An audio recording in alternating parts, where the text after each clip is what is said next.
오늘은 지난 시간에 이제 화를 버리는 방법의 이제 대표적인 수행법이 자해수행이라고 있는데요. 그 자해수행에 대해서 이제 설명을 드렸는데, 오늘은 이제 성냄과 반대 정신 현상이 탐욕이라고 하는 게 있는데요. 이 탐욕을 버리는 이제 대표적인 수행 방법이 부정관이라고 있습니다. 그래서 그 부정관에 대해서 간단히 좀 설명을 드리려고 해요. 보통 이제 자해수행을 이야기하면은 사람들이 되게, 좀 좋아한다 할까요?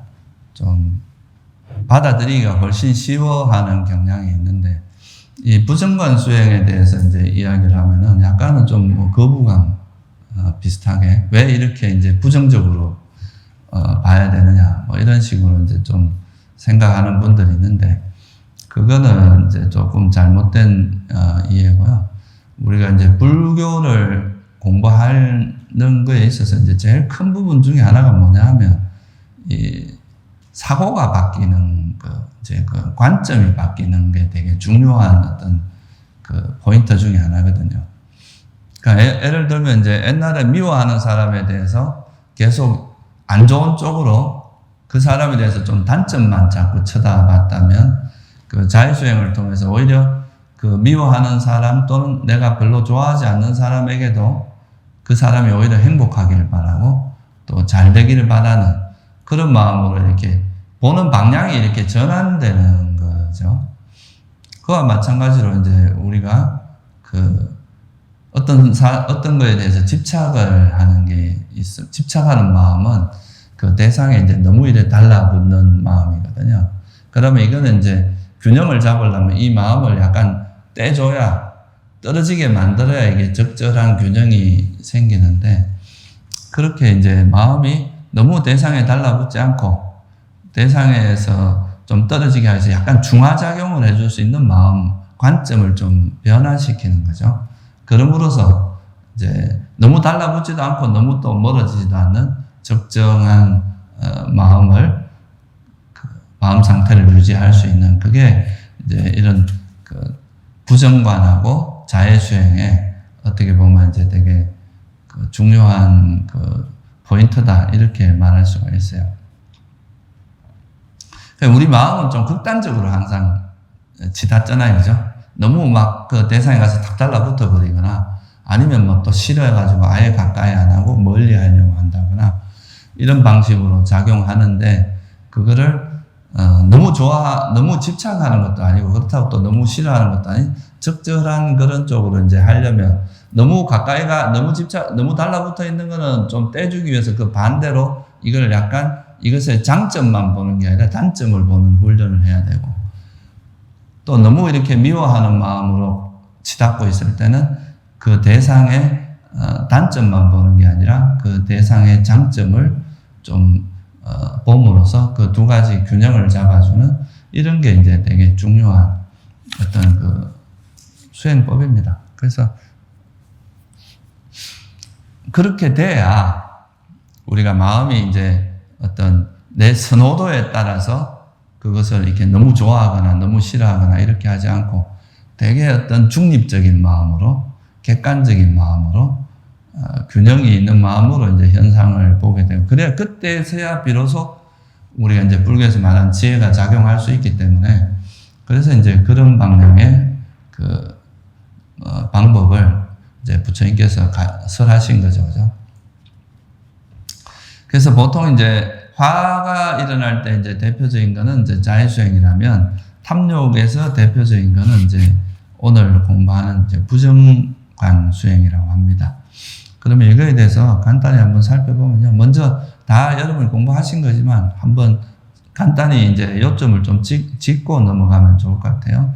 이 탐욕, 그러니까 우리가 이제, 우리 정신 현상 중에서 불교는 이제 크게 나누면 세 그룹으로 나누거든요. 하나는 탐욕, 하나는 성냄, 그리고 이 밑뿌리에 있는 어리석음, 이렇게 이제 탐진치라고 하는 세 개의 되게 큰 카테고리로 나누면 이제 이렇게 세 개로 나눌 수가 있는데, 그 중에서 이제 지난번에 한 성냄하고 탐욕은 서로의 반대 현상이죠.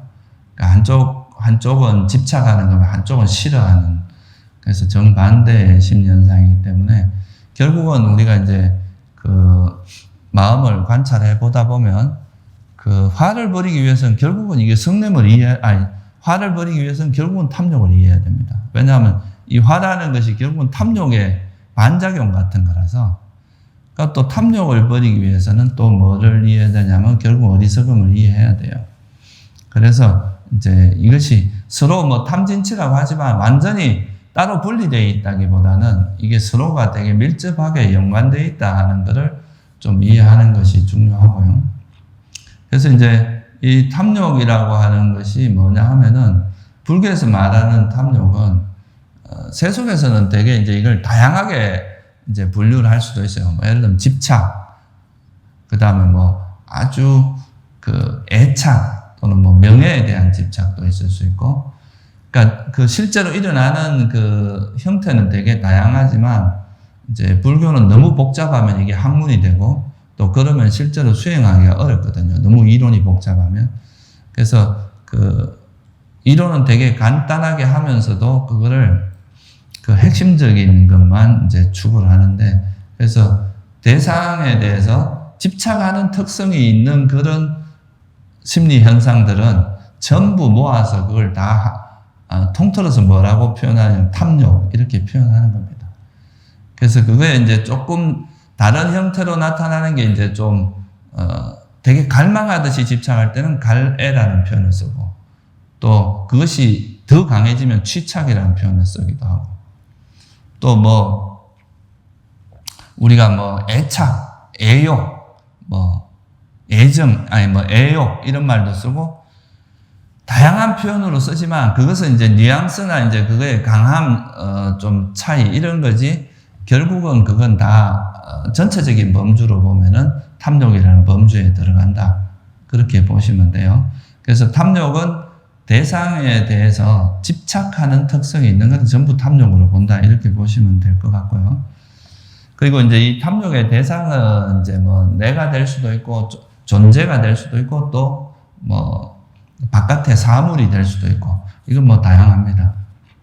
그러면 이제 이런 탐욕이 왜 일어나느냐? 이 탐욕이 일어나는 거에는 이게 이제 탐욕이라고 하는 것이 뭔가 집착을 할 때는 그 집착하는 이유가 있다고 보는 거죠. 불교에서는. 그래서 그 탐욕이 일어나는 그 원인을 이렇게 추적을 해 들어가 보면 결국은 이제 어리석음이라고 하는 것이 숨어 있는데, 이게 이제 부처님께서 말씀하신 거죠. 모든 그 집착에는 그 밑에 보면 다 어리석음이 숨어 있어요. 근데 불교에서 말하는 어리석음은 뭘 어리석음이라고 합니까? 이제 사성제를 네 가지 진리를 모르는 걸 이제 어리석음이라고 하는데, 네 가지 진리가 이것은 괴로움이다 하는 진리하고, 이것은 괴로움의 일어남이다, 이건 괴로움의 소멸이다, 이건 괴로움의 소멸로 인도하는 길이고, 이거는 이제 괴로움의, 그러니까 그 네 가지 괴로움과 괴로움의 소멸이라고 하는 이것에 대해서 철저히 아는 걸 이야기하는데, 결국은 이걸 이제 탐욕이라고 하는 거에 이제 대입을 해서 좀 생각을 해보면, 이것이 일어나도 탐욕인지 모르는 것도 뭐겠어요? 그게 결국은 뭡니까? 이 탐욕이라고 하는 것을 탐욕이라고 꿰뚫어 아는 것, 이게 일종의 우리가 우리한테 일어나는 모든 정신현상은 다 다섯 무더기 중에 하나라고 알아차리는 거나 똑같거든요. 그러니까 이것도 탐욕을 탐욕으로 하는 것도 이제 지혜고, 탐욕이 왜 일어나는지 아는 것도 지혜에 들어가고, 그 탐욕이 그걸 모르는 건 어리석음이겠죠. 그죠? 그러니까 그걸 모르는 건 어리석음이고 이걸 아는 거는 지혜에 들어갑니다. 또 탐욕이 해로운 법인가 유익한 법인가를 아는 것도 뭐에 들어가겠어요? 이것도 모르면 어리석음이고 알면 지혜고 이런 거죠. 그럼 또 탐욕을 우리가 버리는 방법이 어떤 게 있는지 이걸 아는 것도 뭐가 돼요? 그것도 이제 지혜에 들어가고, 그걸 모르면 어리석음에 해당합니다. 그래서 이것도 이제 그렇게 들어가는데, 조금 더 밑뿌리로 이렇게 들어가 보면 이 탐욕이 일어나는 그 어리석음에는 결국 이제 뭘 몰라서, 잘못 알아서, 진리를 몰라서 일어나는 건데, 그 중에 이제 가장 대표적인 게 뭐냐면은 그 무상한 것을 영원하다고 알거나, 괴로움인 것을 행복이라고 알거나, 또는 이제 자아가 없는데 자아가 있다고 하거나 또 아름답지 않은 것, 부정한 것을 아름답다고 하는, 깨끗하다고 하는 이게 이제 대표적인 어리석음이거든요. 가장 근원적이고 대표적인 어리석음에 들어갑니다. 그래서 보통 이제 사람들이 자기 몸에 대해서는 이 몸이 아름답길 원합니까? 아니면 좀 좀 속된 말로 하면 이제 잘생기고 이렇게 멋있기를 원하잖아요. 이게 이제 소위 말해서 수바, 아름답다 하는 빨리어로 수바라고 하는데 아주 아름답고 깨끗하고 이제 그렇길 바라는 이런 마음이 있는데 이거의 반대가 뭐냐면 아수바거든요. 아수바. 그래서 이걸 중국에서 수바는 정, 깨끗할 정자로 번역을 했고 아수바 이거는 부정으로 번역을 했어요. 그래서 부정관이라고 하는 거는 우리가 어떤 현상을 볼 때 그것을 아름다운 측면만 있는 게 아니라 부정한 측면이 있다는 것. 본질적으로는 부정의 특성이 있다는 것을 보는 것을 우리가 이제 부정관이라고 하거든요. 특히나 이 부정은 뭐하고 관계가 밀접하게 있느냐 하면, 물론 이제 무상고, 무와 부정이라고 하는 게 모든 현상에 다 해당되는 거지만, 특히나 우리가 이 몸을 뭐로 바라봅니까? 몸을 보통 이제 아까 말했듯이 아름답다. 또 이 내 몸이 쉽게 말하면 이렇게 볼 수 있거든요. 나라는 존재가 정말 아름다운 몸으로 영원히 행복하게 살고 싶은 거. 이게 모든 존재의 공통적인 어떤 욕구다, 욕망이다, 이렇게 볼 수 있거든요. 근데 이제 좀 아쉽게도 이 존재 자체는 부처님께서 진리를 깨뚫어 보니까 결국 뭐라는 거예요? 사실은 무상하고 영원하지가 않고 존재 자체가, 왜냐하면 조건 따라 생긴 거라서, 그리고 괴로움 덩어리고 괴로움의 요소가 있고 내 것도 아니고 그렇다고 아름답지도 않더라, 부정한 것이더라, 이렇게 이제 바라보게 되는데요.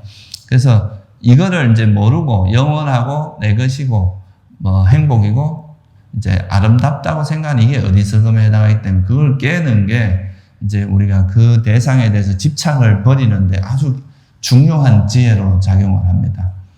그 중에서도 특히 이제 이런 몸에 대한 애착을 버리는데 가장 효과적인 방법이 바로 뭐라는 거예요? 이 부정관이라는 거죠. 몸에 아름다운 면만 있는 게 아니라 그것이 가지고 있는 아름답지 않은 면, 그러니까 부정, 이거를 여러분들이 이제 부정이란 말이 여러 단어가 있잖아요, 그죠? 정당하지 않다도 부정이고, 그죠? 근데 불교에서 말하는 이 부정관이라고 할 때 이 부정은 아름답지 않다, 그러니까 깨끗하지 않다, 이런 뜻으로 이해를 하시면 돼요.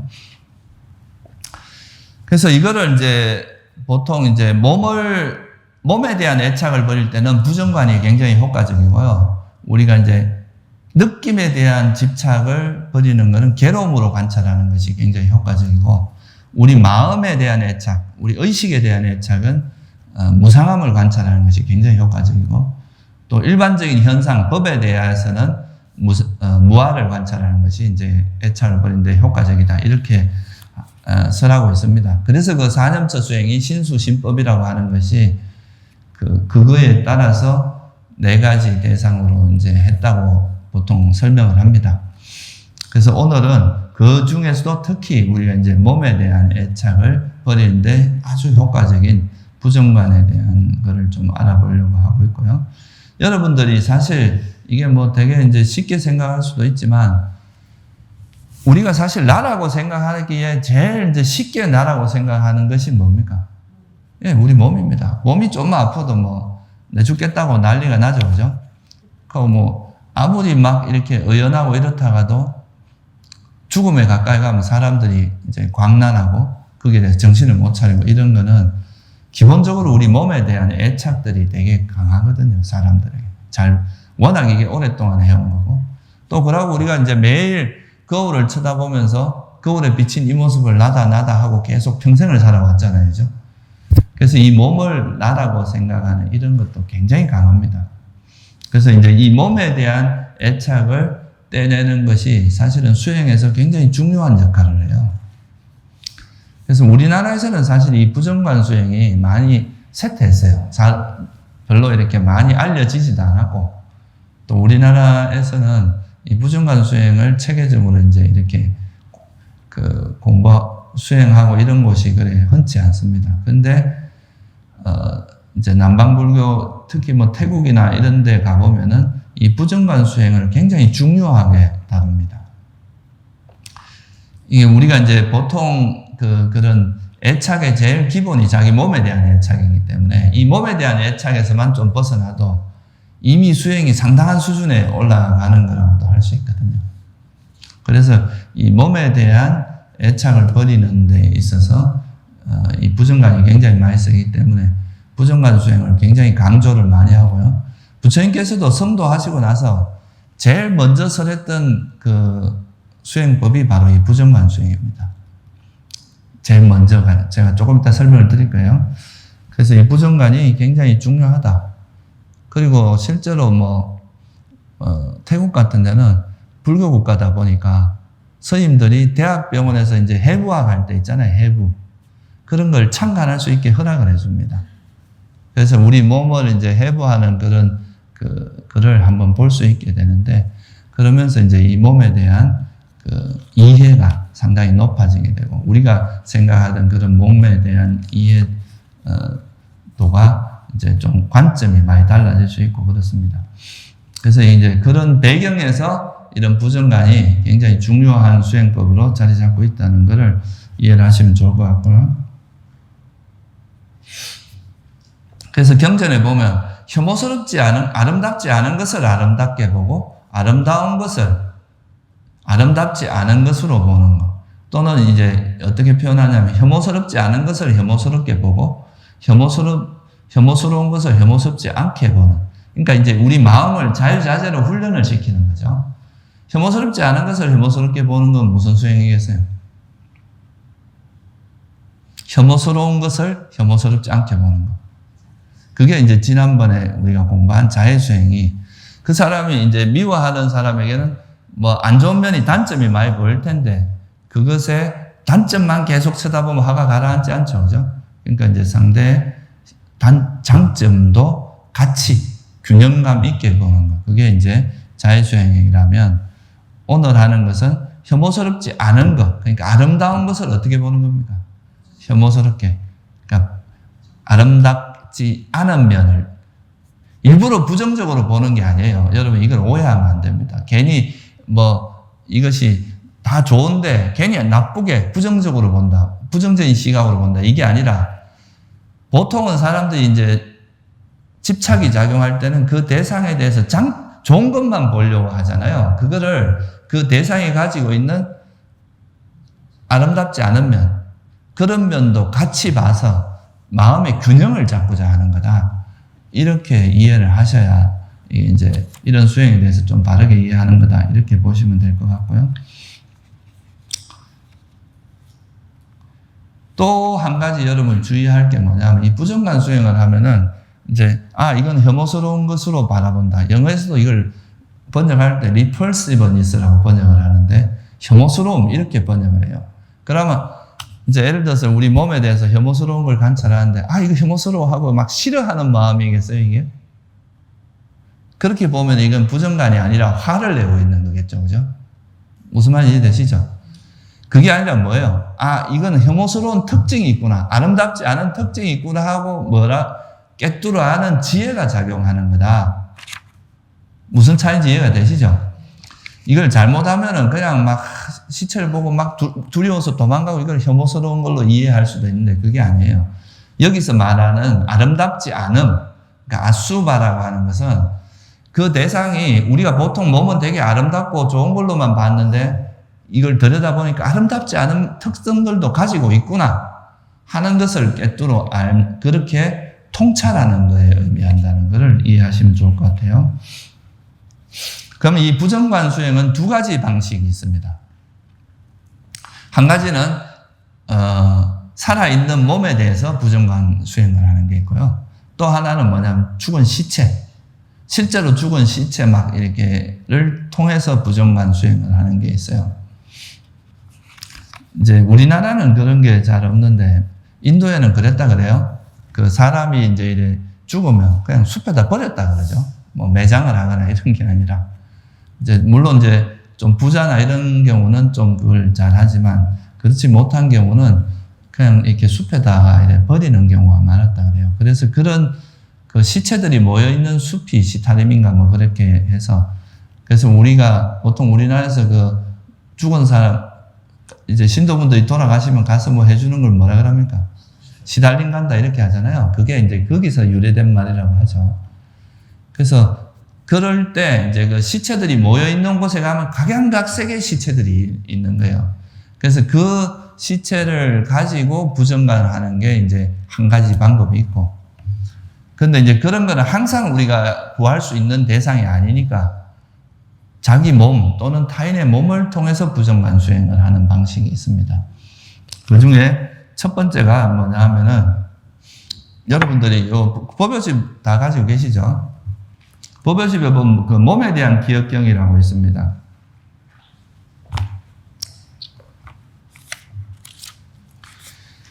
거기 보면 처음에 이제 뭐가 나오느냐 하면요. 제일 먼저 나오는 게 아나파나사티. 그러니까 들숨 날숨 기억 수행이 나와요. 이 첫 번째 주제가. 그 다음 뭐가 나오냐면 네 가지 자세. 이거는 이제 여러분들이 지금 수행을 하실 때 다 실천하고 있습니까? 예?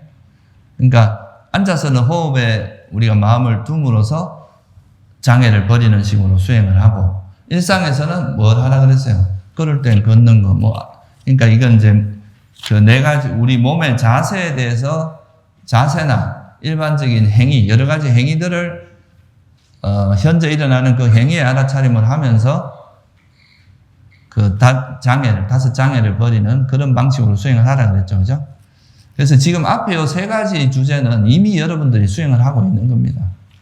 근데 그 다음에 나오는 게 뭐냐 하면 이게 이제 몸의 32가지 부분에 대해서 부정관 수행을 하는 게 한 가지가 있고요. 그 다음에 4대 수행이라고 있어요. 그리고 이제 시체, 그러니까 시체를 가지고 부정관하는 것. 이렇게 구성되어 있는 것이 이 몸에 대한 기억경이에요. 이게 부처님 당시에 이제 주로 하시던 수행법을 다 망라한 겁니다. 그래서 지금 이게 보면은 아나파나사티, 네 가지 자세, 여러 가지 행위, 그리고 이 이제 몸의 32가지 부분에 대한 관찰, 4대 수행, 그 다음에 이 시체가 9가지 형태가 있거든요. 그래서 총 14가지 주제로 되어 있어요. 이 몸에 대한 기억경이. 그래서 오늘 그거를 제가 간단히 설명을 드릴게요. 그래서 몸의 32가지 부분이라는 건 뭐냐 하면은 우리가 여러분들이 그냥 이걸 몸을 전체적으로 보면 이 몸을 아름답고 겉으로 보면 되게 주로 이제 이 수행법이 어디에 많이 쓰이냐면 이제 출가자들이 보통 이제 20대나 옛날에는 이제 30대 출가하잖아요. 주로. 그러면은 그 어린 나이에 이성에 대한 관심이 얼마나 많겠어요. 그죠? 그래서 그 이성을 봤을 때 이제 그 애착이 일어날 수 있잖아요. 또 자기 몸에 대한 애착도 일어날 수 있고 타인에 대한 애착도 일어날 수 있는데 그 몸이 그러니까 겉으로 보기에는 되게 아름답고 예쁘고 멋있게 보이고 이렇지만 그거를 조금 더 본질적인 면을 들여다보면 이 몸이 아름다운 것만 있는 게 아니더라. 부정한 면이 있는데 그 부정한 특성이 좀 두드러진 걸 32가지를 이렇게 드러내 놓으신 거예요. 이 경전에서. 그래서 같이 한번 잠깐 읽어보면은 거기 32가지 부분이 어떤 건지만 한번 같이 읽어볼게요. 152페이지 한 펴 보세요. 그 중에서 그 첫째 단락만 같이 한번 읽어보겠습니다. 다시 비구들이여. 비구는 발바닥에서부터 위로 올라가며 그리고 머리털에서부터 아래로 내려가며 이 몸은 살갗으로 둘러싸여 있고 여러 가지 부정한 것들로 가득 차 있음을 관찰한다. 즉 이 몸에는 머리털, 몸털, 손발톱, 이빨, 살, 힘줄, 뼈, 골수, 콩, 심장, 간, 끈막, 비장, 창자, 장간막, 윗속의 음식, 똥, 담즙, 가래, 고름, 피, 땀, 피하지방, 눈물, 기름기, 침, 콧물, 관절하래, 오줌 등이 있다. 이게 이제 우리 몸을 전체로 보면 나 또는 스님, 남자 이렇게 보는데 이걸 조금 더 구체적으로 들여서 이제 좀 나누어서 보면 발끝에서부터 머리끝에서부터 발끝까지 이렇게 스캔하면서 밑으로 내려가 보면 이 중에서 머리털, 몸털, 손, 발톱 이런 게 있고 머리털, 몸털 앞에 요거 5가지 있죠. 머리털, 몸털, 손, 발톱, 이빨, 그죠? 이거는 여러분이 눈으로 볼 수 있는 것들입니다. 머리털도 볼 수 있고 몸털 이 다 이제 눈으로 볼 수 있는 거고 그 나머지 그 밑에 있는 거 살, 힘줄, 뼈, 골수, 콩팥 나오는 그 뒷부분 있죠, 그죠? 이거는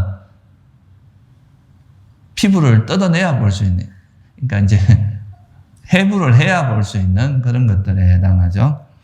여기 한 가지가 빠져 있는 게 뭐냐면은 똥 다음에 뇌라는 게 들어가요. 근데 경전에는 안 들어가는데 나중에 주석서에 가서 이 뇌를 집어 넣어 가지고 이제 32가지로 만든 거고 실제로 이건 31가지입니다.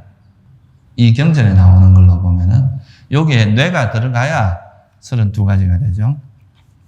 그래서 그 앞에 20가지는 그 좀 단단한 성질을 갖고 있는 그 몸의 부분이고 뒤에 그 담적, 가래, 고름, 피땀, 피하지방 여러분 뱃살 있죠, 그죠? 피부를 싹 걷어내면 그 누렇게 그 들어가 있는 기름 덩어리가 있습니다. 그게 피하지방인데 그거하고 눈물, 기름기, 침, 콧물, 관절알, 오줌 요까지 12가지는 물의 요소. 그러니까 이제 그 이런 단단함이라기보다는 그 이제 기름기를 이야기하는 거예요. 그 안에 있는 기름, 그런 액체의 성질을 갖고 있는 그런 것이 있다. 이렇게 보면 우리가 이제 대표적으로 보면 이제 이 32가지를 쭉 처음에는 여러분이 어떻게 해야 되면 이걸 외워야 됩니다. 머리털, 몸털, 손발톱, 이빨, 살과 살, 힘줄, 뼈, 이거를 32가지를 쭉 외우고 끝에서부터 끝골로도 외우고 하는데 저도 사실 반대로는 못 외워요. 앞으로 가는 걸 외우는데 이 앞으로 갔다 뒤로 갔다 하면서 이제 외워가지고 이제 수행을 하는데 이거를 보다 보면은 이제 이건 외운 다음에 어떻게 하냐면 머리털에 대해서 뭐가 떠오릅니까? 이미지가 떠오르죠, 그죠? 머리털 하면 머리털에 이미지가 있을 거 아니에요, 그죠? 몸털 하면 몸털. 머리털 하면서 머리털의 모양은 어떻게 되고 그 색깔은 어떻고 위치는 어디에 있다. 보통 한 요 3가지 정도는 몸털 하면은 또 몸털은 우리 몸 전체에 있고 색깔은 대체로 검은색이고 이렇게 하고 몸털, 손발톱이야 다 아시겠죠? 손발톱, 이빨, 살갗은 피부를 이야기합니다. 이 피부 안에 들어간 피부를 벗게 되면 뭐가 있습니까? 이게 살덩어리죠, 그죠? 일종의 근육이라고도 할 수 있겠죠. 그래서 그 살이 있고 그 살, 힘줄, 그 다음에 그 근육을 잡아주는 힘줄이 있고, 그죠? 살, 힘줄, 뼈, 그 다음에 그 힘줄이 지탱되는 그 뼈가 있고, 그 다음에 그 뼈 안에는 뭐가 있어요? 골수라고 하는 이제 골수가 있고, 그 다음에 그 장기들이 나오기 시작하죠. 콩팥은 뭐를 의미합니까? 신장이죠, 신장. 그 다음에 심장, 간, 그 다음에 근막, 이거는 이제 보통 그 장기하고 뼈 사이에서 이거를 이렇게 일종의 행경막 이런 게 다 근막에 들어갑니다. 그 다음에 비장은 뭐예요? 우리 비위 그러잖아요, 그죠? 비장, 위장. 위장 옆에 있는 그 비위가 약하다 이런 말 쓸 때 그 비장이라는 게 있고 허파는 폐고, 창자 다음에 장간막. 창자는 이제 큰 창자, 작은 창자인데 장간막은 창자가 이렇게 돌아다니지 않도록 이렇게 우리 몸에다 붙여놓는 그거 있죠, 그죠? 그거를 장간막이라고 합니다. 그 다음에 윗속의 음식, 이건 나머지는 다 아실 거예요. 그러니까 이게 뭐냐면 이런 거를 쭉 관찰을 해보면 이거는 여러분이 요거에 대해서 좀 관심이 있는 분들은 요즘은 인터넷에 찾으면 잘 나옵니다. 그림까지 아주 잘 나옵니다. 위치가 어디에 있고 구글 같은 데 찾아보면 이런 사진이 되게 잘 나와 있거든요. 그래서 그걸 보면 이런 걸 관찰해 보면 우리가 이제 피부로 둘러싸여 있을 때는 어떻게 보입니까? 되게 아름답게 보이고 멋있게 보이고 이런 게 있는데 그거를 피부를 걷어내고 나면 윗속에 음식이 들어앉았고 똥오줌이 들어앉았고 그러니까 소화되지 않은 음식이 거기 있고 이런 걸 보면서 우리 몸이 저 여인의 몸이 아름다워 보이지만 실제로는 그 안에 뭐가 있다는 거예요. 똥오줌이 들어앉았고 이렇게 바라봄으로써 그것이 그냥 아름다운 면만 있는 게 아니라 그런 아름답지 않은 면이 있다는 것을 봄으로써 그 몸에 대한 애착을 버리는 거죠. 그게 이제 이 부정관 수행에서 이제 하는 방식입니다. 그래서 이런 수행을 많이 하면 이게 이제 전체적으로 32가지를 가지고 할 수도 있고 이 중에 한 가지를 특정해서 이 한 가지만 집중적으로 할 수도 있어요. 예를 들면은 우리 몸을 그냥 몸으로 보는 게 아니라 이 몸을 뭐로 볼 수가 있냐면 뼈로 볼 수가 있어요. 계속. 우리 몸에 있는 뼈만 관찰하게 되는 거죠. 그러면 나중에 이런 수행을 오래 한 사람들은 저기 사람이 이래 지나가는 걸 보고 이제 사람이 지나가는 게 보는 게 아니라 뼈무더기가 지나가는 걸로 보인다는 거죠. 그 사람에 대해서. 딱 자기가 마음을 이렇게 딱 기울이면 사람으로 보지 않고 뼈무더기로 볼 수도 있다는 거예요. 항상 그렇게 보인다기보다는 자기가 마음을 그렇게 쓰면 그렇게도 될 수 있다는 거죠. 실제로 제가 미얀마 있을 때 이제 그런 스님이 한 명 있었어요. 자기가 이제 결혼할 여자가 있었는데 출가를 해버린 거라. 그러니까 이제 그분이 찾아와서 자꾸 이제 나를 떠나고 이렇게 해서 밉다 이러면서 자꾸 이제 뭐라고 하소연을 하니까 내가 당신을 볼 때 지금 뼈로밖에 안 보이는데 어떡하란 말이냐 이러니까 아무 소리 안 하고 갔다고 그런 이야기를 들은 적이 있어요. 그래서 이게 이제 청정도론에도 보면은 백골관이라고 하거든요. 보통 이 뼈로 관찰하는 거를.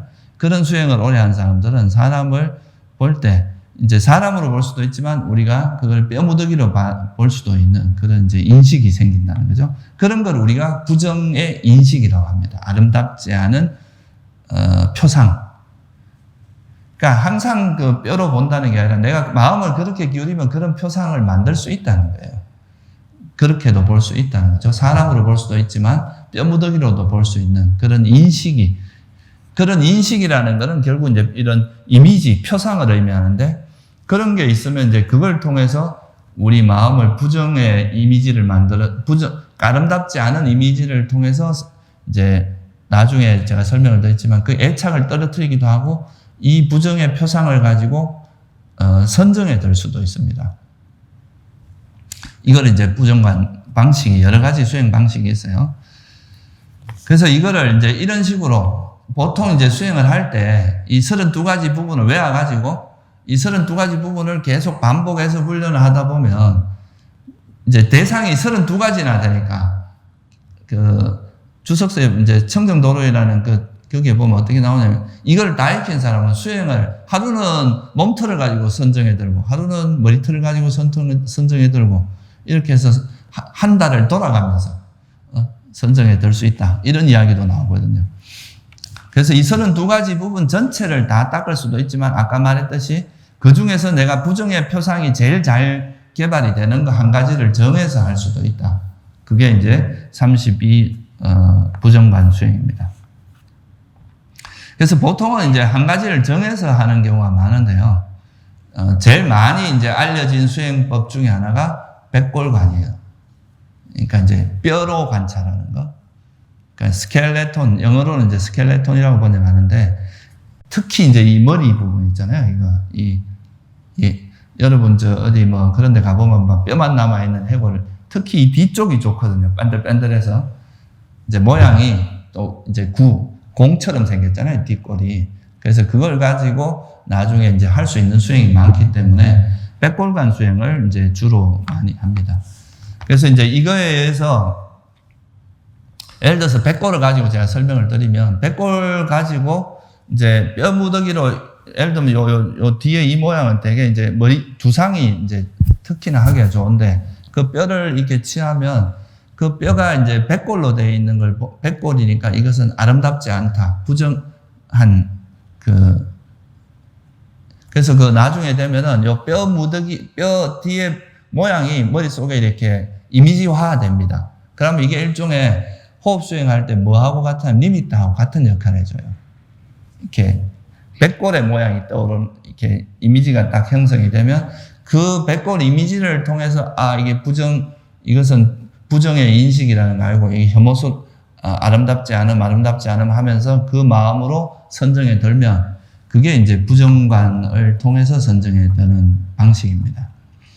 근데 이 부정관 수행은 이것이 이제 아름답지 않다라는 그 생각, 그러니까 일종의 그 부정의 인식을 일으킨 생각으로 계속 이 부정의 표상을 떠올려줘야 되기 때문에 일으킨 생각이 반드시 필요합니다. 그래서 이 부정관 수행은 색계 초선까지밖에 못 가요.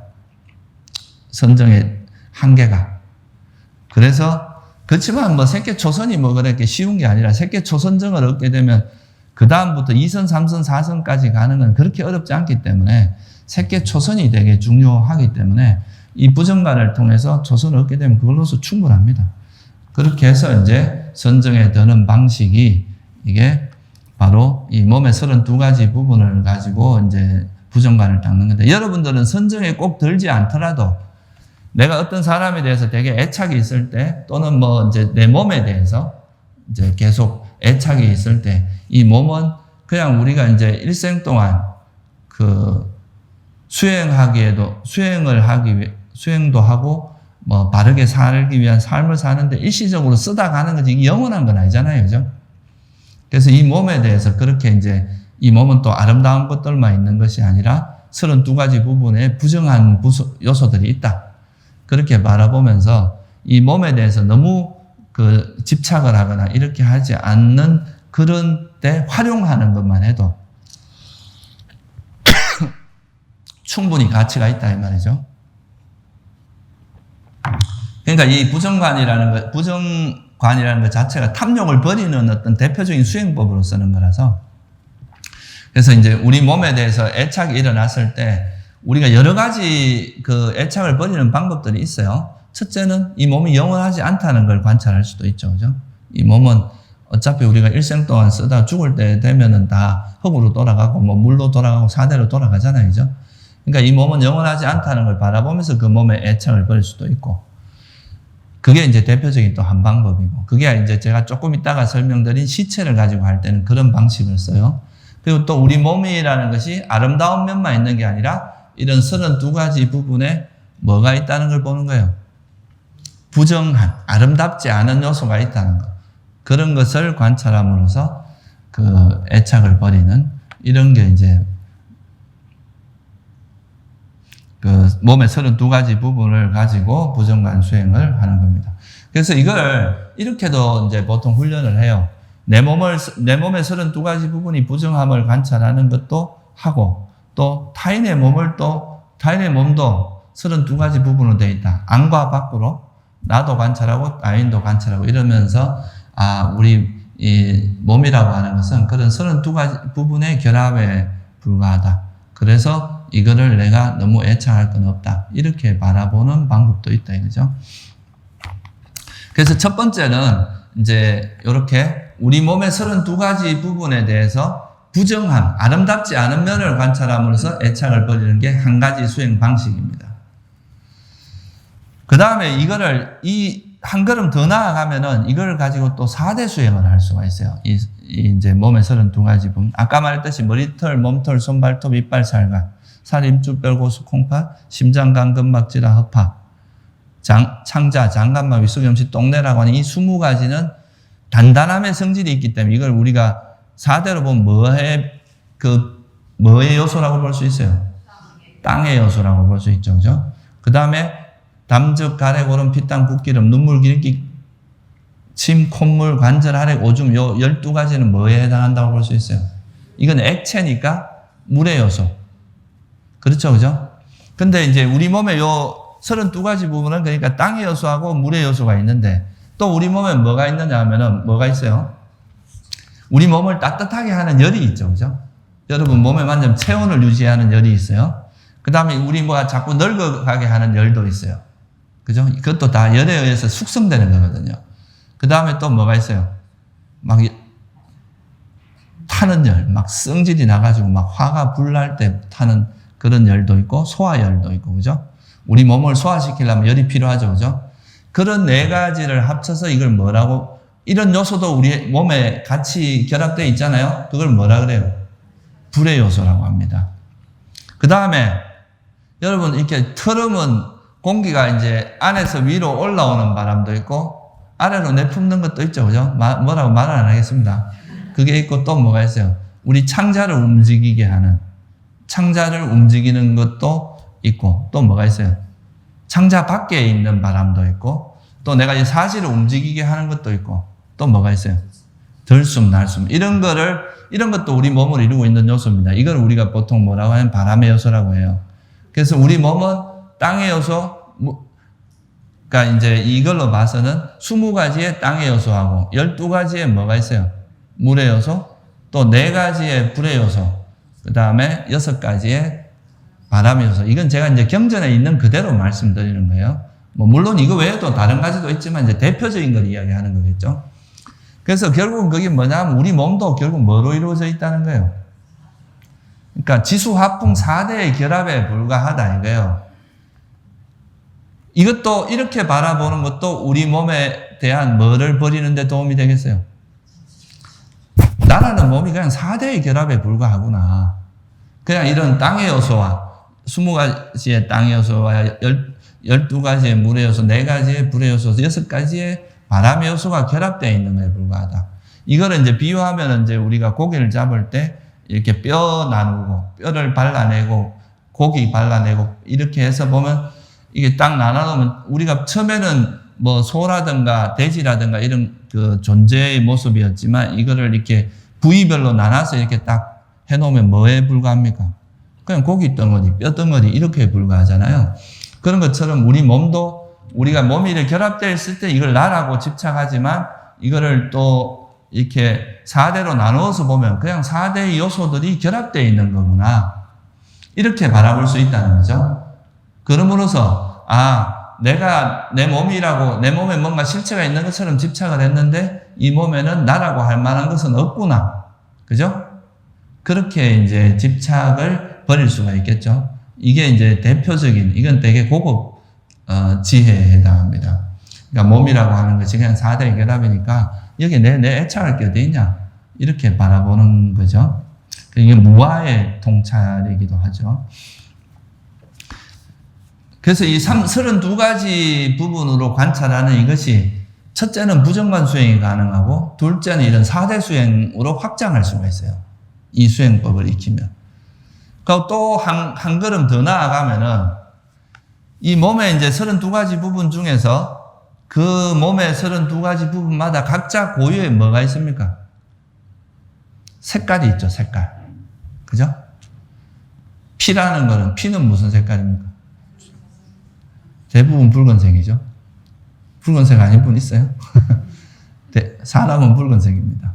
그리고 또 보통 소변은 이제 건강한 사람의 소변은 약간 노란색에 가깝습니다. 그러니까 그런 게 있고 또 뭐가 있어요? 우리 또 뭐 지방 같은 것도 이제 몸 안에 있는 기름 그것도 약간 노란색에 가깝고 그리고 이 머리털은 주로 이제 검은색인데 이거는 이제 청색 계통이라고 보면 되고 아까 말했던 백골관 이건 뭐에 해당합니까?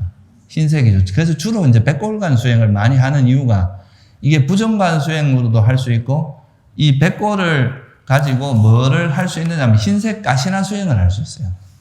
색깔로서 가시나 이게 가시나입니다. 이런 모양이 이 가시나라는 건 빨리어인데요. 전체, 확장 이런 뜻이 있어요. 보통 이제 이런 흰색으로 보통 이 지름을 한 30cm로 보통 시작을 하는데 이렇게 앞에 놓고 이것만 계속 쳐다보다 보면 여기서 색깔 이미지가 만들어질 거 아니에요, 그죠? 이걸 안 봐도 이런 이미지 형상이 뜨게 돼요. 그러면 그걸 통해서 선정에 드는 방식을 가시나 수행이라고 합니다. 근데 이거는 단점이 뭐냐면 이걸 계속 들고 다녀야 돼요. 이렇게 들고 다니면서 뭐 지하철 타고 다니면서 이렇게 보고 할 수도 없잖아요. 그죠? 길거리 다니면서 하기도 이상하고. 근데 이제 이 우리 몸의 32가지 부분 중에 이제 백골. 이거는 내가 마치 이제 의식적으로 이 두개골을 백골의 표상을 취하면 이런 게 없어도 이 두개골 모양이 이렇게 동그랗게 대략 이렇게 되면 이 흰색 가시나하고 되게 비슷하거든요. 백골관을 하면은. 그러면 이제 백골관을 통해서 우리 머리를 흰색으로 이미지를 이걸 통해서 초선까지는 부정관을 가지고 들어가지만 초선 이상을 갈 때는 이걸 이제 색깔 가시나로 변환을 시킵니다. 그러니까 이제 부정관이 아니라 이 색깔을 가시나를 통해서 초선, 2선, 3선, 4선까지도 갈 수 있고 또 이 가시나 수행을 통해서 선정에 든 사람은 이걸 왜 가시나라고 하느냐 하면요. 이게 확장이란 뜻이 있다고 그랬잖아요. 그죠? 이게 마음의 요만한 크기로 이제 내 마음속에 이미지가 떴어요. 그러면 의식적으로 이걸 늘려. 이제 지름이 30cm이던 것을 60cm로 늘리고 또 60cm이던 것을 뭐로 늘릴 수 있어요? 1m. 점점 이게 왜 가능하냐면 의식적으로 확장하는 거기 때문에 실제로 확장한다기보다 우리 의식으로 확장을 하는 거예요. 이 확장을 해서 우리 의식이 닿는 데까지 무한정 확장을 해요. 그러면은 마치 어떤 게 되냐면 내가 흰색 속에 빠져 있는 이 정도 크기로 하면은 그냥 우리 마음 속에서 이제 이렇게 흰색이 그냥 요 크기로 있기 때문에 이게 좁잖아요. 그죠? 그럼 마음이 안정적이지 않은데 이게 확장이 돼서 예를 들어서 전 우주로 확장이 돼서 우리가 우주의 구 안에, 흰색 구 안에 들어있다고 생각해 보세요, 자기가. 그러면 그 속에서 푹 빠져 있는, 그래서 선정에 드는 것이 이런, 선정에 들 때 이렇게 작은 30cm 정도 가시나를 갖고 하는 것보다 확장된 가시나를 하는 게 훨씬 안정적입니다. 그래서 이거는 이제 그런 확장을 시켜서 선정에 들 수 있게 하는데, 그렇게 할 때 꼭 필요한 수행이 가시나 수행이라는 거예요. 그래서 이 32가지 부분을 가지고 가시나로 전환을 할 수 있다는 거예요. 색깔 가시나로. 예를 들면 피를 가지고 붉은색의 그거를 가지고 붉은색 가시나를 또 취할 수도 있고 또 머리털이나 이런 걸 가지고는 검은색 가시나를 통해서 선정해 들 수도 있고 또 노란색을 가지고는 이제 노란색 가시나 보통 이제 우리가 가시나 수행은 10가지 주제가 있는데요. 4대를 가지고 할 수도 있어요. 그러니까 지수화풍으로 할 수가 있고 청황적백, 이 색깔 가시나가 4가지가 있고 그 다음에 광명, 그 다음에 허공, 제한된 허공이라고 하는 10가지가 있는데 그 중에서 이 흰색 색깔 가시나가 굉장히 좀 수행하기에 좋습니다. 이게 또 색깔 자체, 이 대상 자체가 흰색이라서 우리 마음을 되게 깨끗하게 만들어주는 효과도 있다고 해요. 부수적인 효과가. 그래서 이제 흰색 가시나를 많이 쓰는데 그 중에서 우리 몸의 32가지 부분 중에 이제 이 백골관을 통해서 흰색 가시나를 통해서 또 수행을 할 수 있다는 이것이 되게 큰 장점입니다. 또 이 가시나 수행을 하면 또 하나의 장점이 뭐냐 하면은 이제 무한정 확장해서 선정에 들고 나면 이 가시나가 차지하고 있는 이 무한한 공간이 나타나잖아요. 그죠?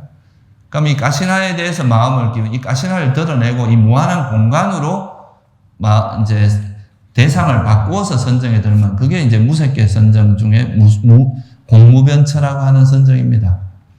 그래서 이 가시나 수행을 통해서 되게 깊이 있는 수행을 할 수 있는 게 되게 많아요. 이거는 그러니까 이제 처음에 초선에 들기가 되게 어려운데 이 부정관을 통해서 선정에 드는 것이 좀 쉽다고 합니다. 항상 쉬운 건 아니고 이게 왜 이제 좀 어떤 면에서는 쉬울 수가 있냐 하면은 대상 자체가 좀 강렬하다는 거죠. 이게 예를 들어서 이제 이거보다 더 강렬한 게 죽은 시체 같은 경우는 한번 탁 볼 때 인상이 확 박혀버리잖아요. 그죠? 그런 이제 효과가 있어서 이 부정관 수행이 대상만 잘 만나면 초선에 들기에 되게 유리한 측면이 장점 중에 하나입니다. 그래서 이걸로 초선에 든 다음에 그 초선의 힘을 이용해서 백골관으로 전환을 해요. 그러면 이제 백골관을 통해서 백골관으로 초선에 든 다음에 색깔 가시나로 전환을 해요. 이제 흰색 가시나로 전환하면 그걸로 4선까지 갈 수가 있고 이 가시나를 통해서 또 무색계까지 갈 수 있는 그런 되게 좋은 장점이 있어요. 이제 몸의 32가지 부분의 이 수행법이. 그래서 이제 이 방법이 선정을 닦는데도 굉장히 효과적인 방법이고, 또 하나는 아까 말했듯이 이걸로 뭐를 할 수 있다 그랬어요? 4대 수행을 할 수 있다 그랬죠. 그죠? 그래서 우리 몸이 4대로 이루어져 있다는 것을, 그러니까 우리 몸을 32가지 부분에다 42가지 부분을 나누어서 이 몸이 지수, 화풍 4대로 결합되어 있다. 이러면 이 몸에 대한 몸을 이렇게 이제 4대로 보게 되면 이 몸이라는 것이 나라고 할 만한 실체가 없다는 것을 명확히 보게 될 거 아니에요. 그죠? 그게 무아에 대한 통찰이거든요. 그러면서 이 몸에 대한 애착도 버리고 무아에 대한 지혜가 개발될 수 있는 거라서, 또 이게 윗바사나 수행에서도 굉장히 효과적인 그런 방법 중에 하나이기 때문에, 그래서 부처님께서 최초에 이제 성도하시고 나서 처음에 이 몸의 32가지 부분에 대한 그 관찰하는 이 수행법, 이거를 되게 먼저 설했었어요. 근데 이게 이제 이 수행을 계속 하다가 어떤 부작용이 생겼느냐 하면, 제가 아까 말씀드렸듯이 이것이 부정의 특성이 있다는 걸 관찰해야 되는데, 이 몸을 자꾸 부정하게 관찰하다 보니까 이 몸에 대해서 난 이 몸 꼴도 보기 싫다, 이 몸에 대해서 이제 싫어하는 마음들이 생겨가지고, 이때 이게 좀 수행법을 잘못 이해한 겁니다. 그러니까 이제 혐오의 특성이 있다고 이해를 해야 되는데, 이걸 이제 화를 낸 거죠. 일종의 혐오스럽다고 화를 낸 거예요. 그래서 이제 이거에 약간 부작용이 노출이 돼가지고, 그래서 부처님께서, 안한존자가 부처님께 건의를 하죠. 이 방법 말고 다른 방법을 좀 설해 주셨으면 좋겠습니다. 해서 나온 게 아나파나사티입니다. 들숨, 날숨, 기억수행. 그래서 아나파나사티가 왜 이제 지금도 가장 많이 사람들에게 알려지고, 불교에서도 가장 이제 보편적으로 수행이 되냐면, 제일 안전한 수행법 중에 하나이고, 효과가 이제 여러 가지 장점이 많았기 때문에 그런 것도 있습니다. 어쨌든 그게 이제 32가지 부분에 대해서 부정관을 하는 수행이, 부정관뿐만이 아니라 그것이 나아가서 4대 수행도 할 수 있고, 그걸 통해서 또 색깔가시나 수행도 해서 무색계 선정까지 얻을 수 있는 굉장히 좋은 수행법이다 하는 것을 알면 좋을 것 같고요. 그리고 이걸 통해서 아까 말했듯이 우리 몸에 대해서 뭐를 버릴 수 있어요? 애착을, 이 몸이 그냥 4대의 결합에 불과하다, 또는 부정하다, 아름다운 것만 있는 게 아니다. 저는 사실 이거 옛날에 처음 수행할 때 이거 많이 써먹었어요. 젊을 때 이제 막 혈기왕성할 때 이제 어디 시내 나가면 미니스커트 입은 여자들 보면 좀 마음이 이제 동화할 때, 이제 아름다운 것만 있는 게 아니라 그 속에 이제 그런 부정한 요소도 있다라고 관찰을 하면 그런 애착들이 금방 이제 좀 가라앉는 그런 효과가 실제로 있거든요. 그래서 이제 그런 이거는 그러니까 항상 이런 수행을 할 수도 있지만, 특별히 이제 탐욕이 좀 강해질 때, 그냥 일반적인 수행으로 잘 안 될 때, 일종의 양념처럼 그 순간에 이렇게 쓰면은 상당히 효과적인 그런 수행법이기도 합니다. 그 부처님 당시에도 이제 그때 당시에 엄청 알려진, 그러니까 누가 봐도 다 미인이라고 하는 그런 사람이 있어 자만심에 넘쳐 있었는데, 부처님께서 그 사람을 보고 이제 네 몸에 그 오존과 똥이 가족한 그런 몸을 내 발끝에도 되지 않을 것이다, 이런 엄청 자존심 상해갖고 이제 갔던 그런 일화가 있는데, 그런 것처럼 이제 우리가 그 사람을 무시하고 막 안 좋게 보고 이렇다기보다, 이거는 철저한 수행의 관점입니다. 상대를 비하하거나 뭐 이런 개념이 아니에요. 내 마음에 일어나는 그런 탐욕을 버리는 한 수단으로서 그렇게 그러니까 그 사물을 바라보는 관점을 바꾸는 그런 걸로 이해를 하셔야지, 왜 그 멀쩡한 사람을 뭐 그렇게 안 좋은 것만 자꾸 쳐다보느냐, 뭐 이렇게 생각하면 안 된다 이거죠. 이게 이제 우리가 살아있는 몸에 대해서 하는 부정관인데, 이게 좀 더 현재 우리 수행자에게 좀 더 활용도가 높습니다. 왜냐하면 시체 같은 경우는 실제로 시체를 찾으러 다녀야 되고, 그런 시체를 찾아야 되는 그런 또 문제점이 있잖아요. 그죠? 그래서 이거를 이제 이 방법을 많이 쓰고 있는 거고요.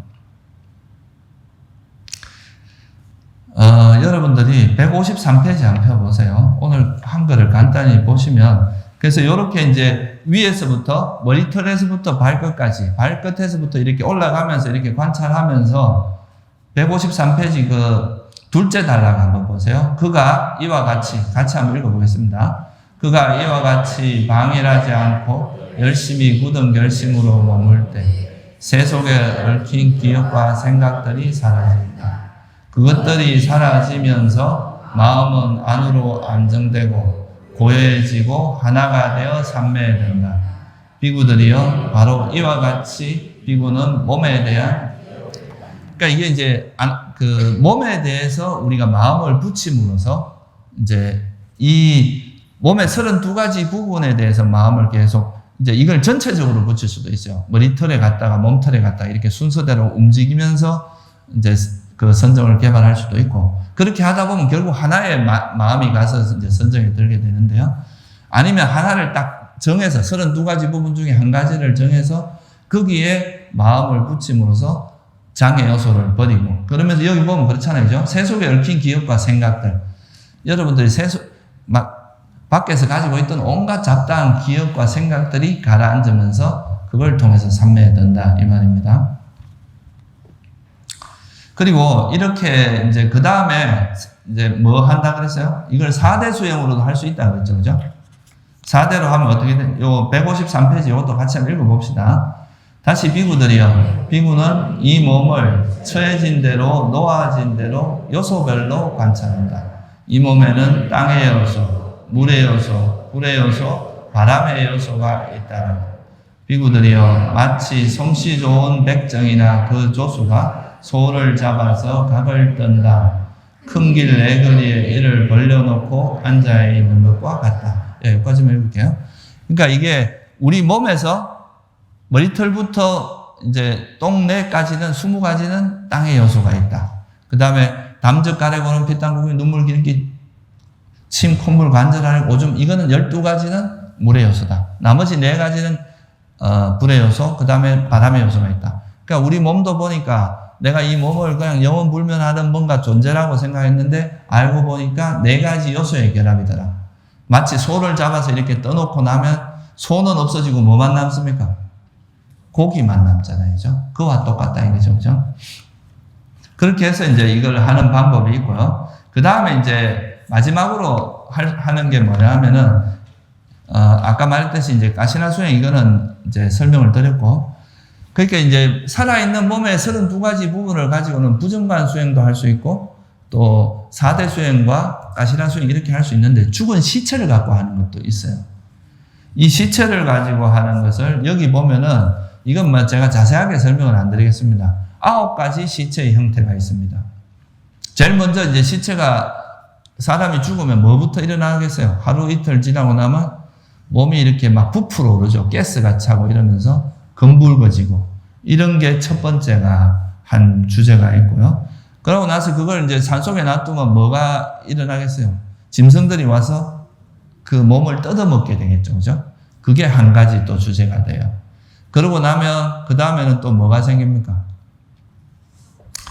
해골만 남게 이제 뼈가 다 뜯어먹고 나면 뼈하고 이제 살하고 피, 힘줄 이런 게 엉켜 있는 모습만 남게 되겠죠. 거기서 좀 더 지나면 또 살은 다 없어지고 살과 피는 없어지고 힘줄만 남고 힘줄마저도 다 없어지고 나면 나중에 뭐만 남겠어요? 뼈무더기만 남겠죠. 뼈무더기만 남는데 그 뼈가 또 오래 지나면 뭐가 돼요? 하얗게 되고 또 그게 더 지나면 나중에 가루만 남습니다. 뼈가루만 남고 아무것도 없어지겠죠.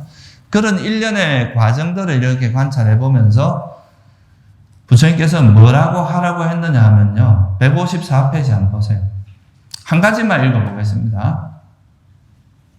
그러면 그 9가지 공동묘지의 관찰 그걸 보세요. 다시 비구들이여 마치 묘지에 버려진 시체가 죽은 지 하루나 이틀 또는 사흘이 지나 부풀고 금푸르게 되고 문드러지는 것을 보는 것처럼 비구는 자신의 몸을 그에 비추어 바라본다. 이 몸 또한 그와 같고 그와 같이 될 것이며 그에게 벗어나지 못하리라. 이게 중요한 통찰입니다. 여러분들이 그 이제 누가 이렇게 다쳐서 시체가 된 걸 봤을 때 아이고 무서워하고 도망갈 수도 있겠지만 그걸 보면서 뭐를 부처님도 그랬거든요. 부처님께서도 이제 사문유관을 하셨을 때 시체를 보고 나도 저렇게 되냐. 제일 먼저 물었던 게 그거거든요. 나도 저와 같이 되느냐. 마찬가지로 여러분들도 이제 이런 그 시체를 봤을 때 뭐라고 보느냐 하면 비구들은 수행자는 이렇게 봐야 된다. 자신의 몸을 이 몸 또한 그와 같이 될 것이다. 내 몸도 그러니까 저렇게 시체가 될 것이고 나중에 언젠가는 그렇게 될 수밖에 없다. 그리고 그게 이제 이런 검붉게 되는 것뿐만 아니라 나중에는 뼈무더기만 남게 되고 그것도 더 지나면 그냥 아예 가루가 되고 없어질 수밖에 없다. 이걸 보면서 우리가 뭐에 대한 통찰이 일어날 수 있겠어요? 이 몸은 정말 무상한 것이구나. 그리고 내가 생각할 때 그렇게 내가 애착할 만한 그런 성질이 있습니까? 없습니까? 그냥 우리가 살아있을 때 수행하고 또 이렇게 삶을 사는데 필요해서 우리가 유용한 그렇게 이제 사용을 하는 거지만 죽을 때는 이걸 갖고 가는 게 아니다 이거죠. 그래서 그런 것을 바라보면 우리가 이 삶을 좀 더 바르게 살아야 되겠다. 이 삶을 그냥 어영부영 살 게 아니라 정말 이렇게 의미 있게 살아야 되겠구나 하는 그런 이제 마음도 발심도 할 수 있고 또 이걸 통해서 이 몸이 언젠가는 이렇게 시체가 돼서 죽을 수밖에 없다. 뼈무더기가 될 수밖에 없다는 걸 바라보면서 이제 내 몸에 대한 애착을 버리는 그런 방식으로 이제 갈 수가 있겠죠. 이게 이제 부정관 수행이고요. 또 이렇게 이제 표상을 특히 이제 보세요. 여러분들이 막 평소에 이렇게 아무 생각 없이 살다가 어느 날 갑자기 무슨 이제 교통사고가 나거나 이랬을 때 그런 시체를 볼 수도 있잖아요. 그죠? 그걸 보는 순간 이 시체라든가 이미지가 어떻겠어요? 되게 강렬할 거 아니에요. 그죠? 그러면 이게 마음에 확 박힐 수가 있어요. 그죠? 이게 이제 그래서 이 시체를 통한 부정관 수행은 잘 아는 스님의 지도를 받고 해야 돼. 잘못하면 이게 트라우마가 생길 수가 있어요. 수행이 되는 게 아니라 이런 시체를 보고 이제 이게 막 마음에 트라우마가 돼서 이게 오히려 수행을 방해하고 정신적으로 약간 문제가 생길 수도 있기 때문에 청정도론에도 보면 이 시체를 통한 부정관 수행 같은 경우는 반드시 스승의 가르침을 받아서 절차에 따라서 잘 해야지 잘못하면 위험하다. 그 대신에 이거는 또 어떤 장점이 있느냐면 이 시체가 워낙 이제 인상이 뚜렷하니까 딱 이 표상이 바로 이제 그 이미지가 딱 박혀서 그러니까 이제 소위 말해서 니미따가 생기기가 아주 좋은 주제다. 보통 이 니미따 생기기 되게 힘들거든요. 근데 이거는 이제 그 부정의 표상을 보는 순간에 이미지가 딱 만들어져서 표상을 만들기에 되게 또 이제 좋은 장점이 있는 반면 그런 부작용도 있기 때문에 이거는 사실 요즘에는 많이 안 쓰는 방법 중에 하나이긴 해요. 그것도 시체를 보는 것도 힘들고 요즘은 어디 가서 다 뭐 화장을 하거나 시체를 다 처리를 잘 하기 때문에 그런 시체를 찾는 것 자체가 이제 쉽지가 않기 때문에 이런 방법이 그래 유용하진 않은데 근데 여러분들이 이거를 시체를 보지 않더라도 이런 그 흐름은 알 수 있잖아요. 그죠? 우리가 이제 죽으면 검붉어지고 몸이 이렇게 막 부풀어 오르고 가스가 차고 하다가 그게 이제 여기는 뭐 동물들이 잡아먹는 거지만 그렇지 않더라도 구더기가 끼서 이렇게 막 분해가 되고 나중에는 피와 살도 없어지고 힘줄도 없어지고 뼈만 남고 그게 신뼈가 되어서 가루가 되는 그런 과정을 한번 이렇게 연상을 하면은 내가 이 몸이 참 나도 언젠가는 이래 될 수밖에 없으니까 내가 이 삶을 좀 열심히 살아야 되겠다. 또 이 몸에 대해서 애착을 가지는 것이 큰 의미가 없구나. 이런 통찰력을 개발하는 데는 유용하게 쓸 수 있다 이 말이야.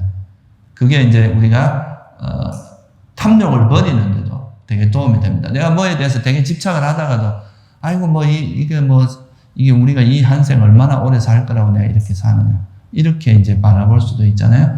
그러니까 그런 무상함에 대한 통찰, 자기 마음에서 일어나는 그 탐욕을 버리는 그런 통찰력으로서 활용할 수는 있다 이거죠. 그죠? 그래서 여러분 이 두 가지 이제 부정관 수행하고 자해 수행은 일종의 여러분 수행자를 보호해주는 보호 명상이라고 이야기합니다. 우리 마음이 이제 거친 탐욕에 노출됐거나 거친 성냄에 노출됐을 때는 호흡 수행만 갖고 잘 안 될 수도 있어요. 그럴 때는 이제 일시적으로, 그러니까 탐욕은 부정만을 가지고 마음을 빨리 중화시켜주고 성냄은 또 자의수행을 가지고 빨리 중화를 시켜줌으로써 우리 마음을 빨리 안정시켜주는 효과가 있기 때문에 이 두 가지 방법은 좀 알아두시는 게 수행하는 데 상당히 도움이 됩니다. 그래서 이 시체에 대한 부정관을 통해서 이제 그런 선정을 얻을 수도 있다. 그래서 두 가지 방법이 있다는 거예요. 이제 우리 몸, 살아있는 몸에서 32가지 부분 또는 42가지 부분을 관찰함으로써 4대 수행이나 또는 부정관 수행 또는 이제 뭐 가시나 수행, 색깔 가시나 수행을 할 수도 있고 또 시체를 통해서 우리 몸에 관찰함으로써 우리 몸에 대한 애착을 버리고 가래, 탐욕을 버리는데 쓸 수 있다. 아시겠죠? 그래서 이 두 가지 방법은 우리가 이제 일종의 여러분이 그렇게 생각하면 돼요. 뭐 이걸 사실 뭐 전쟁으로 비유하기엔 좀 뭐 만약에 우리가 번뇌를 버리는 것을 하나의 그런 걸로 비유를 한다면 이제 다양한 무기가 있을수록 그 퇴치하기가 좋잖아요, 그죠? 그러니까 우리가 번뇌도 큰 번뇌는 좀 큰 지혜로 이렇게 좀 거기에 적당한 지혜로 딱 이렇게 제압하고 또 일반적으로 좀 평온할 때는 또 그런 게 뭐 일상적인 또 지혜로서 제압을 하고 그래서 적어도 이런 그 탐욕이나 성냄이 우리에게 일어나는 대표적인 번뇌이기 때문에 이 탐욕을 버리는데 특화된 부정관수행, 성냄을 버리는데 특화된 자의수행 요거는 좀 배워두시면 좋을 것 같습니다. 네, 오늘 여기까지만 하겠습니다.